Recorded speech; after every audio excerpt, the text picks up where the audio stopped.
Шәкәрім атамыз айтады ғой, әрдайым айтамыз осы сөзімізді. Алла кімге иманды берсе, оған бермегені қалмаған екен дейді.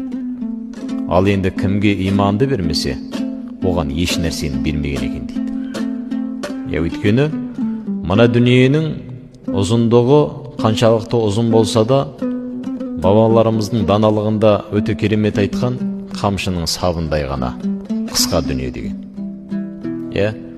Кеше бала едік, міне бүгін біраз жасқа келдік.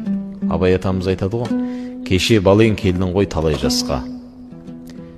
Көз жетті міне бір қалыптасқа дейді. Көз жетті міне бір қалыпта тұра алмасқа. Адамды сүй, Алланың хикметін сез, не қызық бар бұл дүниеде одан басқа. Адамды жақсы көріп, адамдарменен жақсы қарым қатынаста болсаң, айналаңызда жақсы адамдар болса, одан кейін Алланың хикметін сезіп, берген күніне шүкіршілік етіп өмір сүрсең, мына дүниеде одан басқа қызық жоқ.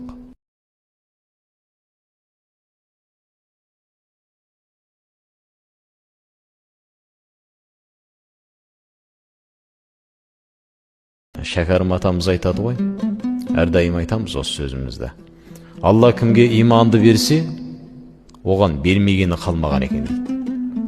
Ал енді кімге иманды бермесе, оған еш нәрсені бермеген екен дейді. Өйткені мына дүниенің ұзындығы қаншалықты ұзын болса да, бабаларымыздың даналығында өте керемет айтқан қамшының сабындай ғана қысқа дүние деген. Кеше бала едік, міне бүгін біраз жасқа келдік. Абай атамыз айтады ғой, кеше балаң келдің ғой талай жасқа.